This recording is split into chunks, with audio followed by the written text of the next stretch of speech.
আজকে হবে বেগুন দিয়ে মেথি শাক। এটা দিয়ে আমি ফোড়ন দেবো, শুকনো লঙ্কা আর হলুদ, চিনি দেবো, একটু নুন দেবো। আমি মেথি শাকে যেহেতু একটু আলাদা মেথি শাকের গন্ধ আছে, ওর জন্য আমি অন্য কিছু ফোড়নে শুকনো লঙ্কা ছাড়া অ্যাড করি না, তাহলে গন্ধটা চলে যাবে। আমি শুকনো লঙ্কাটা ফোড়ন দিলাম।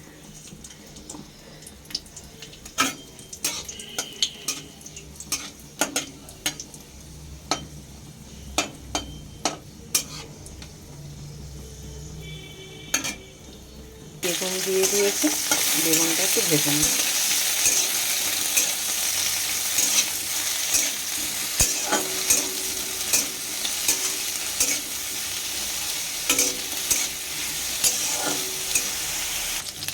বেগুনটা ভাজা ভাজা হয়ে গেছে, এর মধ্যে আমি হলুদ, নুন আর চিনি অ্যাড করব, তারপরে শাক দেবো। হলুদ, নুন, চিনি আমার দেওয়া হয়ে গেছে।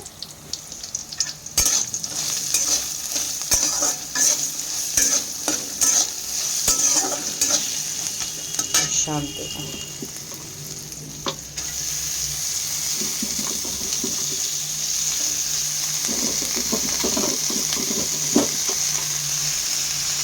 শাকটা একটু ভালো করে নেড়ে নেব। শাক দিয়ে আমি নেড়ে দিয়েছি, এটা এখন একটু ঢাকা দিয়ে দেবো। এই যে আমি একটু ঢাকা দিয়ে দিলাম। মেথি শাকটা হয়ে গেছে, এবার আমি নামিয়ে নেব। এই যে আমাদের মেথি শাক রেডি। আজকে আমি বানাবো হচ্ছে কাতলা মাছ সর্ষে বাটা আর দই দিয়ে। এই যে এটা হচ্ছে সাদা সর্ষে বাটা, কাঁচা লঙ্কা দিয়ে বেটেছি। এটা হচ্ছে দই, এটা নুন, হলুদ, শুকনো লঙ্কার গুঁড়ো, ধনেপাতা, কাঁচা লঙ্কা, পেঁয়াজ। আর এই যে কাতলা মাছটা আমি ধুয়ে এর মধ্যে একটু নুন, হলুদ আর লঙ্কার গুঁড়ো অ্যাড করেছি। এটা দিয়ে আমি এখন ভালো করে মাখিয়ে নেবো। কড়াইতে আমি মাছগুলো দিয়ে দিয়েছি, এটা ভাজা হবে। এটা মাছটা বেশি ভাজবো না, এক পিঠ হয়ে গেছে, আমি উল্টে দিয়েছি, আরেক পিঠ করছি।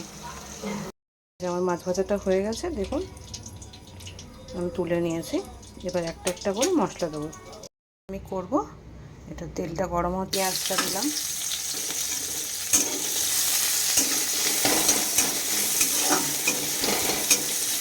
একটু ভাজা ভাজা করবো।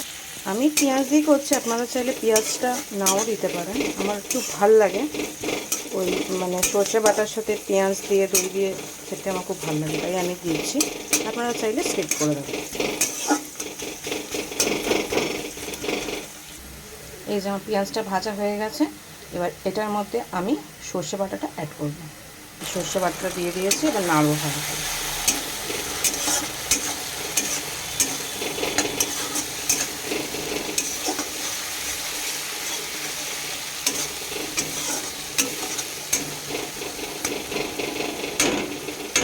সর্ষে দিয়ে এটা ভাজা ভাজা হয়ে আসছে, এর মধ্যে মশলা অ্যাড করবো এক এক করে।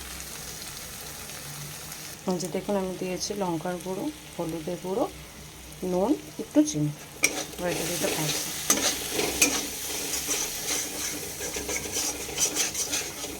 এটা অনেকে হলুদ ছাড়াও করে, হলুদ না দিয়েও করে, কিন্তু আমি হলুদটা দিয়ে করি, কালারটা খুব সুন্দর আসে দেখতে।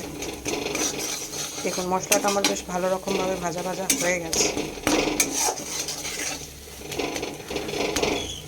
এটার মধ্যে আমি একটু জল অ্যাড করেছি 1 কাপ।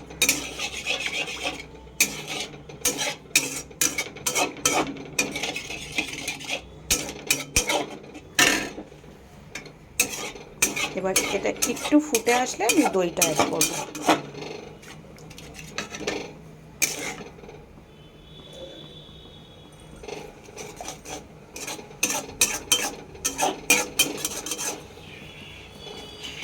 এই যে দেখুন আমার মশলাটা ভালো রকমভাবে ফুটে এসছে, এবার আমি দই অ্যাড করব।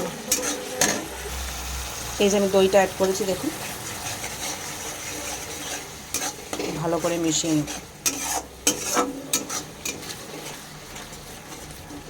একটু মানে ফুটে এসছে, এটার মধ্যে আমি চেরা কাঁচা লঙ্কা ছিল, এটা আমি অ্যাড করলাম।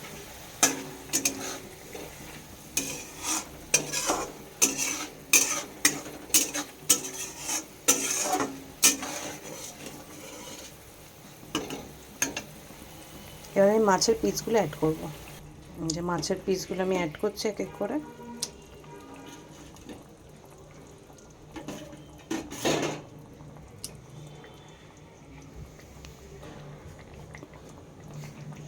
অ্যাড করা হয়ে গেছে। একটু মাছের পিসগুলো একটু উল্টে দেবো।